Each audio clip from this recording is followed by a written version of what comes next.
شروع کرتی ہوں اللہ کے نام سے جو بڑا مہربان نہایت رحم کرنے والا ہے۔ السلام علیکم ورحمۃ اللہ وبرکاتہ۔ آج کا ہمارا ٹاپک ہے قیامت کے روز فرشتوں کو کیسے موت آئے گی۔ دنیا کے لوگوں میں سے بدقسمت ترین وہ لوگ ہوں گے جو قیامت کے منظر کو خود اپنی آنکھوں سے دیکھیں گے۔ اس روز یعنی قیامت کے دن سے پہلے ایک دم ایک خوفناک آواز آئے گی جس کے خوف سے سب لوگ سب کچھ بھول جائیں گے۔ اس خوفناک آواز کے بعد سورج پھٹ جائے گا، تارے ٹوٹ جائیں گے، چاند بکھر کر ریزہ ریزہ ہو جائے گا اور زمین میں دراڑیں پڑ جائیں گی اور پہاڑ روئی بن جائیں گے، سمندروں میں آگ لگ جائے گی، دنیا تہس نہس ہو جائے گی۔ پھر اس خوفناک آواز کے ساتھ پوری دنیا کو اللہ تعالیٰ موت دے دے گا۔ جب سب کچھ ختم ہو جائے گا پھر پہلے دوسرے تیسرے اور اسی طرح ساتویں آسمان تک سب کو موت دے دی جائے گی۔ سب فرشتوں کو گرا دیا جائے گا اور انہیں زیر زیر کر دیا جائے گا۔ پھر رب تعالیٰ فرمائے گا کہ کون باقی ہے۔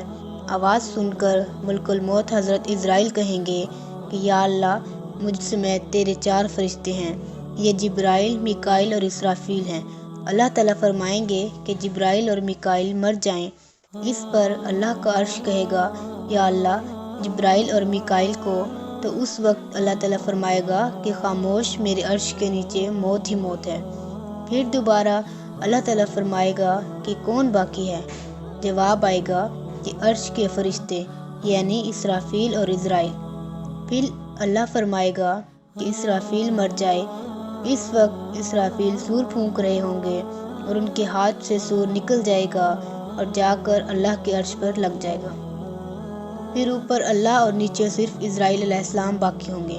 پھر اللہ پوچھے گا کہ کون باقی ہے، تو جواب میں عزرائیل علیہ السلام کہیں گے کہ بس اب تو میں ہی باقی ہوں۔ پھر اللہ تعالیٰ فرمائے گا کہ جا، تو بھی مر جا، تو بھی میری ایک مخلوق ہے۔ پھر اللہ تعالیٰ کہے گا کہ کوئی ہے میرا شریک تو آؤ۔ پھر اللہ تعالیٰ زمین و آسمان کو ایک جھٹکا دے گا اور فرمائے گا کہ میں یکتا ہوں اور میرا کوئی شریک نہیں۔ اللہ اکبر۔ اللہ تبارک تعالیٰ سے دعا ہے کہ ہم سب کو ایمان والی زندگی اور ایمان والی موت عطا فرمائے۔ اللہ تعالیٰ ہم سب کو قیامت کی تیاری کرنے کی توفیق عطا فرمائے۔ اللہ تعالیٰ ہم سب کا حامی و ناصر، آمین یا رب العالمین۔ مزید ایسی ویڈیوز دیکھنے کے لیے میرے چینل کو سبسکرائب کریں اور کمنٹ سیکشن میں اپنی رائے کا اظہار ضرور کیجیے۔ جزاک اللہ خیر۔